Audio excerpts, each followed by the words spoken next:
오늘은 사도행전 22장으로 가겠습니다. 오늘 본문은 22장 전부를 다 보겠습니다. 바울의 다메섹 도상의 은혜 체험을 근거로 하는 긴 설교가 이어지고요. 그 설교에 대한 어리석은 유대인들의 반응이 나타나는 말씀인데요. 한 번에 다 보겠습니다. 이 시간에는 10절부터 21절까지 중간 부분을 좀 듣도록 하겠습니다. 10절입니다. 내가 이르되 주님 무엇을 하리이까? 주께서 이르시되 일어나 다메섹으로 들어가라. 내가 해야 할 모든 것을 거기서 누가 이르리라 하시거늘 나는 그 빛의 광채로 말미암아 볼 수 없게 되었으므로 나와 함께 있는 사람들의 손에 끌려 다메섹에 들어갔노라. 율법에 따라 경건한 사람으로 거기 사는 모든 유대인들에게 칭찬을 듣는 아나니아라 하는 이가 내게 와 곁에 서서 말하되 형제 사울아 다시 보라 하거늘 즉시 그를 쳐다보았노라. 그가 또 이르되 우리 조상들의 하나님이 너를 택하여 너로 하여금 자기 뜻을 알게 하시며 그 의인을 보게 하시고 그 입에서 나오는 음성을 듣게 하셨으니 내가 그를 위하여 모든 사람 앞에서 내가 보고 들은 것의 증인이 되리라. 이제는 왜 주저하느냐? 일어나 주의 이름을 불러 세례를 받고 너의 죄를 씻으라 하더라. 후에 내가 예루살렘으로 돌아와서 성전에서 기도할 때 황홀한 중에 봄에 주께서 내게 말씀하시되 속히 예루살렘에서 나가라. 그들은 내가 내게 대하여 증언하는 말을 듣지 아니하리라 하시거늘 내가 말하기를 주님 내가 주를 믿는 사람들을 가두고 또 각 회당에서 때리고 또 주의 증인 스데반이 피를 흘릴 때에 내가 곁에 서서 찬성하고 그 죽이는 사람들의 옷을 지킨 줄 그들도 아나이다. 나더러 또 이르시되 떠나가라. 내가 너를 멀리 이방인에게로 보내리라 하셨. 아멘. 아바의 자녀라고 하는 책을 쓴 브레넌 매닝 목사님에 의하면 예수 그리스도의 개인 생활의 중심 주제는 그분의 아바 하나님과 점점 친해지시고 믿음과 사랑이 더해 가신 것입니다. 인생 여정에서 예수님은 이스라엘의 어떤 선지자도 감히 꿈꾸거나 나서보지 못한 방식으로 하나님을 체험하셨어요. 그리고 예수님께는 아버지를 부르는 한 이름이 주어졌어요. 그 이름은 머지않아 이스라엘의 신학뿐 아니라 여론의 큰 파문을 불러일으킵니다. 나사렛 목수의 입에서 나온 이름, 그것은 바로 아바입니다. 유대인 아이들은 자기 아버지를 부를 때 이 친밀한 구어를 사용했어요.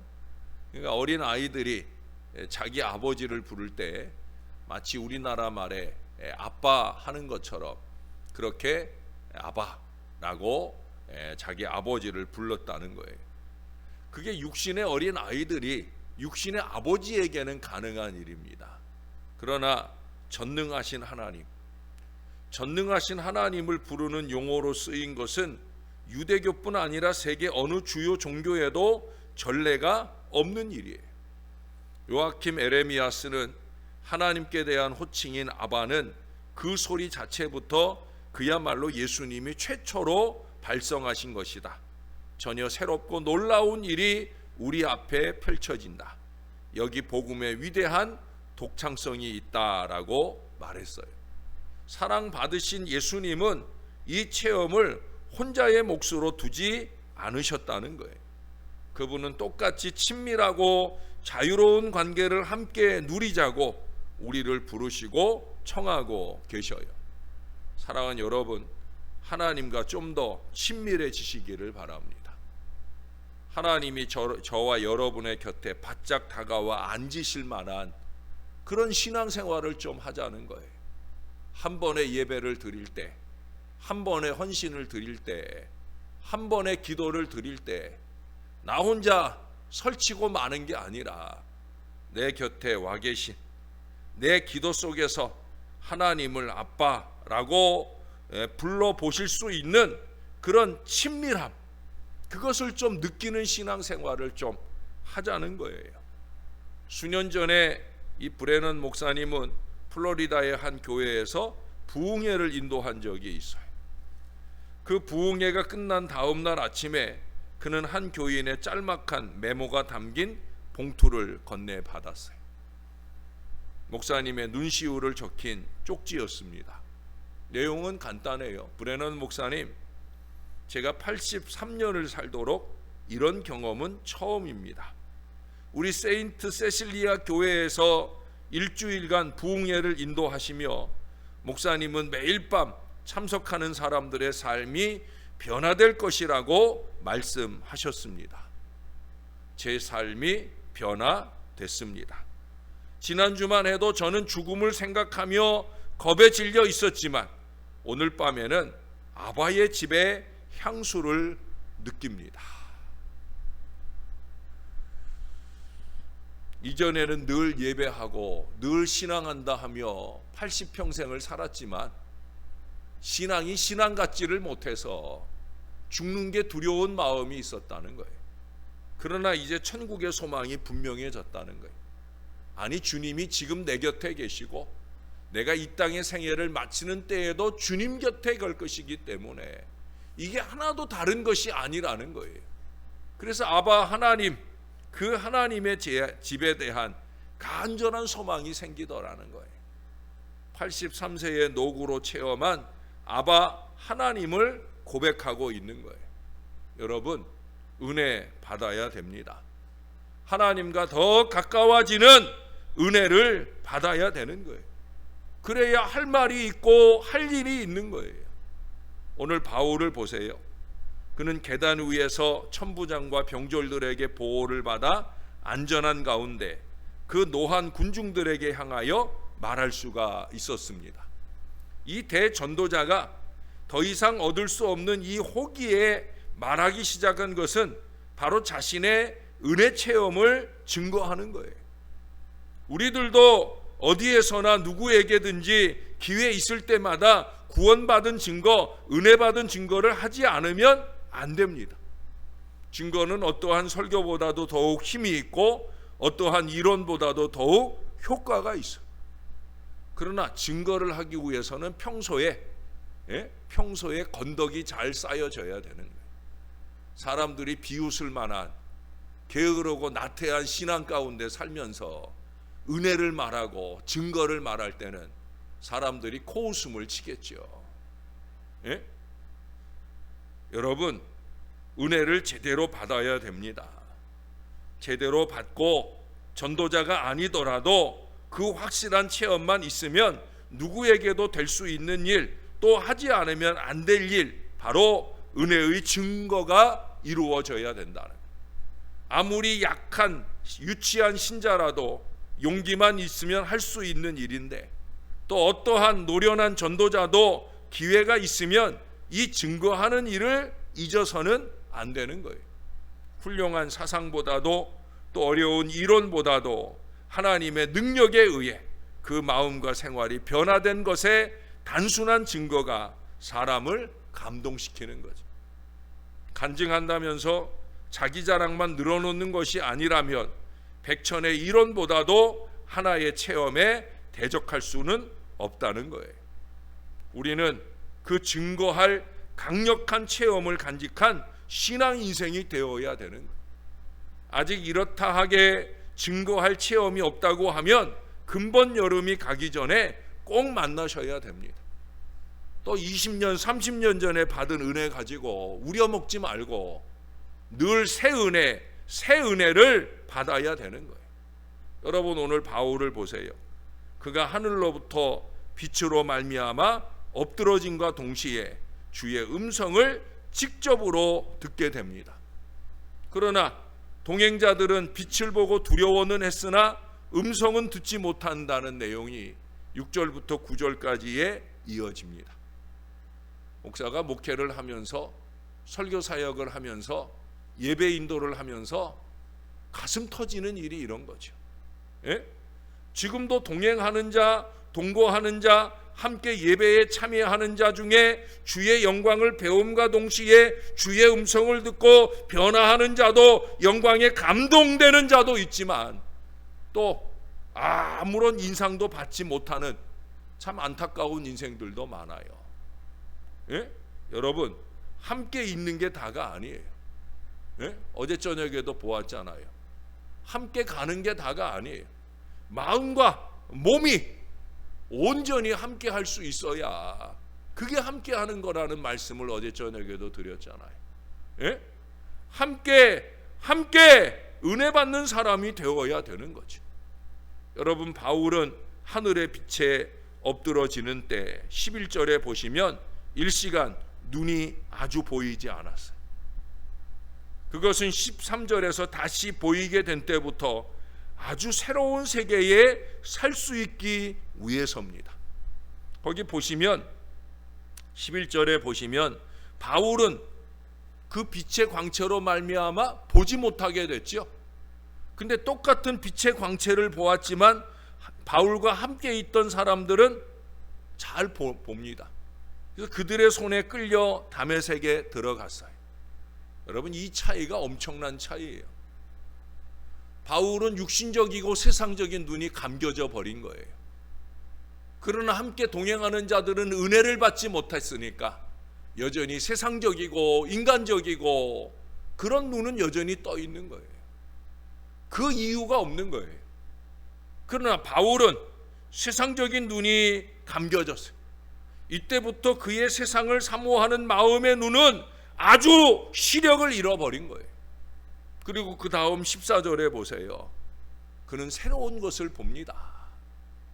그리스도를 보게 되고요, 그와 그 십자가를 가장 보다 나은 것으로 보게 되어집니다. 아버지 하나님의 뜻을 보게 되어집니다. 옛날 야곱이 그 환도뼈가 위골되면서부터 하나님만 지팡이 삼아 의지하고 사는 참된 영적인 생애에 들어간 것처럼 오늘 이 바울도 한번 눈이 어두워졌던 때부터 다만 그리스도만의 생애로 들어가게 되었다라고 하는 거예요. 그의 사명을 위해 자격이 부어되기에는 먼저 하나님의 뜻을 아는 것, 그리스도를 보는 것, 그 음성을 듣는 것 등이 필요했음을 14절에 잘 말합니다. 그리고 그 이후에도 마찬가지예요. 그에게는 늘 새 은혜가 부어집니다. 여러분 17절에 보세요. 후에 내가 예루살렘으로 돌아와서 성전에서 기도할 때 황홀한 중에 봄에 할렐루야. 하나님의 제단에 와 믿음의 무릎을 꿇을 때 황홀한 중에 보는 은혜가 저와 여러분에게도 넘치게 될 수 있기를 바랍니다. 예? 맨날 똑같이 아니에요. 황홀한 중에 주의 은혜를 보는 예배가 돼야 되는 거예요. 그게 성전에 오는 이유죠. 비바람을 무릅쓰고 주의 성전을 찾는 이유 아니겠어요? 예? 여러분, 그의 봉사에 대해서 15절에 잘 기록되어 있습니다. 그의 사명은 뭐예요? 보고 들은 것을 말하는 거예요. 예수 은혜를 맛본 사람들은 누구나 다 그래요. 사도행전 4장에도 이 표현이 나오죠. 바울이 자기를 억어하는, 자기를 압박하는 박해자들 앞에 뭐라고 그래요? 내가 보고 들은 것을 말하지 않을 수가 없다. 그게 바울의 증거예요. 그게 김명준 목사의 증거예요. 그게 또한 여러분들의 증거가 되어야 돼요. 어떤 사람이? 은혜 받은 사람만이 보고 들은 것을 말하는 사명 가운데 사는 거예요. 바울의 직분이 뭐예요? 그리스도의 증인이 되는 거예요. 오직 성령이 너에게 임하시면 내 증인이 되리라. 바로 그거예요. 그러므로 그의 사명의 범위는 모든 사람에 대하여 말하는 것입니다. 바로 예수님께서 이 땅의 생애를 마치고 승천하실 때 그 모든 제자들에게, 모든 믿는 자들에게 주신 사명, 바로 그것이 바울의 사명이요, 그것이 오늘 김명준 목사의 사명이요, 그것이 또한 여러분들의 사명이 되어야 됩니다. 바울은 이 증거의 사명에 충실했어요. 그의 체험이 그 모든 사명과 헌신을 가능하게 하는 거예요. 사랑하는 여러분, 체험해야 합니다. 신령한 은혜 체험, 말씀의 체험을 해야 되는 거예요. 목사도 이 체험이 없으면 이 하나님의 말씀을 증거하는 일에 힘을 잃을 수밖에 없어요. 여러분들도 마찬가지예요. 묵은 은혜 가지고 우려먹고 살지 말고 새 은혜를 받고 새 은혜를 증거하는 하나님의 사람들이 되시기를 주님의 이름으로 축원합니다. 그러지 않으면 22절 이하의 유대인들처럼 되는 거예요. 예? 이 유대인들은요, 바울이 놀라웁도록 하나님의 능력에 의해 회개한 이 사실을 듣고서도 그 마음이 완악해져 있었기 때문에 믿지 않아요. 은혜를 받지 못해요. 하나님께서 그를 이방인에게 보내시려고 한 이 자비로운 뜻을 귀에 듣고서도 그들은 도리어 국민적, 공동체적 편견에서 크게 반대를 합니다. 그들의 국민적 교만은 그들을 완고히 하고 불신앙으로 했으며 넓고도 평온한 마음으로 복음을 듣는 것을 불가능하게 했을 뿐 아니라 하나님의 능력과 진리를 알 수가 없도록 했어요. 참 안타까운 일이죠. 바울 같은 위대한 설교자의 말씀에 은혜를 못 받고 있다는 거예요. 예? 여러분, 제 목소리가 보통 목소리는 아니잖아요. 이 목소리에도 졸며 잘 수 있는 능력은 대단한 능력이죠. 예? 그 능력은 완고하고 완악한 능력이죠. 절대 갖지 말아야 할 능력입니다. 여러분, 이 사람들도 종교적인 국민이에요. 나름으로 신앙이 있다는 사람이에요. 가장 큰 문제는 바로 거기에 있어요. 신자도 이러한 교만이라든가 자기의 의의를 경계하지 않으면 안 된다는 사실이에요. 정신 바짝 차려야 됩니다. 우리가 가진 어둡지 않은 종교심이 오히려 우리를 은혜로부터 멀리 떨어뜨려 놓을 수도 있음을 알아야 되는 거예요. 어제도 본 것처럼 뒤틀린 신앙 열정이나 부정적 악독함이 잘못 쏟아지면 오히려 하나님의 일에 걸림돌이 될 수 있음을 잊지 말아야 됩니다. 오늘 바울은 선명하게 얘기했잖아요. 내가 이방인에게 복음 전하는 게 하나님의 뜻이다. 그런데 지금 이 유대인들은 그 뜻이 싫다는 거예요. 하나님의 뜻 집어치우라는 거예요. 이게 말이나 됩니까? 신앙이 없으면 모르는데 똑같은 입술로 하나님을 부르고 있으면서 그 하나님이 하나도 두렵지 않은 이 안타까움을 쏟아내고 있더라 하는 거예요. 그래서 필요한 게 뭐예요? 제대로 된 말씀과 기도 생활이에요. 아까 17절에서 확인해 본 대로 황홀한 하나님의 은혜가 늘 더해지는 그 말씀과 기도 생활이, 예배 생활이 이루어져야 된다는 거예요. 그 말씀과 기도로 점검해야 되는 거예요. 항상 처음 믿는 사람처럼, 항상 처음 듣는 사람처럼 그렇게 겸손히 하늘의 은혜를 바라는 믿음의 심령이 되어야 하고요. 그 받은 바 은혜를 잘 증거하며 사는 거룩한 하나님의 백성들이 다 될 수 있기를 우리의 영원한 구주가 되신 아바, 아버지, 우리 예수님의 이름으로 간절히 축원합니다. 기도하겠습니다. 새벽 아침을 깨우는 종교적 열정만큼 대단한 열정이 어디 있겠습니까? 전 세계 어디를 가봐도 이렇게 새벽을 깨우고 믿음의 예배로 하루를 시작하는 사람들을 찾아보기가 쉽지 않습니다. 특별히 비가 오는 중에도, 코로나가 기승을 부리는 때에도 우리는 새벽 문을 열어놓고 주님 앞에 예배하며 열심을 내는 아름다운 종교적 열정을 가지고 살아가고 있습니다. 그런데 이 종교적 열정이 과연 하나님이 보실 때 늘 합당히 여기는 은혜 받는 심령으로서의 거룩함이 우리에게 있는지, 새벽마다 주 앞에 오지만 우리에게 황홀함으로 주를 바라보는 은혜로운 체험들이 날마다 이어지고 있는지요. 말씀과 기도가 우리에게 풍성하게 더해지는 때 우리는 그 은혜 가운데 강해지는 거룩한 백성들이 되고 있는지요. 은혜를 받은 바 은혜를 힘있게 증거하는 하나님의 사람들이 되고 있는지요. 하나님, 오늘 아침 다시 한번 바울의 위대한 설교 속에서 우리는 우리 스스로의 신앙을 점검해 봅니다. 바울과 함께 있었지만, 똑같은 빛을 보았지만, 그러나 여전히 세상적 관점으로 뒤틀린 종교적 열정으로 사는 안타까운 인생들이 있는가 하면, 바울처럼 세상에 대하여 눈이 멀어버리고 오히려 하나님의 은혜만을 바라보는, 하나님의 거룩한 뜻에 충성하며 사는, 그 거룩한 눈길로 사는 하나님의 사람들도 있음을 깨닫게 되어집니다. 하나님, 우리는 바울처럼 살고 싶습니다. 베드로처럼 살고 싶습니다. 우리에게 소중한 것은 오직 예수밖에 없으며 예수의 은혜, 하늘의 은혜만이 우리에게 가장 소중한 것임을 붙들고 살게 하여 주시옵소서. 새벽 아침 어렵게 주님 앞에 나올 때마다 황홀한 주의 은혜로 이 백성들의 심령을 채워 주시옵소서. 주님의 은혜를 받고 받은 바 은혜를 세상 가운데 증거하는 하루하루를 잘 살아낼 능력 있는 그리스도인들이 되게 도와 주시옵소서. 우리의 마음에 끊임없이 사단이 넣어주는 악의와 악독의 마음들을 예수의 이름으로 물리쳐 주시고, 오직 선하고 아름다운 그리스도인으로, 오직 주님의 은혜로 날마다 새로워지는 하나님의 사람으로 저와 이 모든 주의 자녀들을 변화시켜 주시옵소서.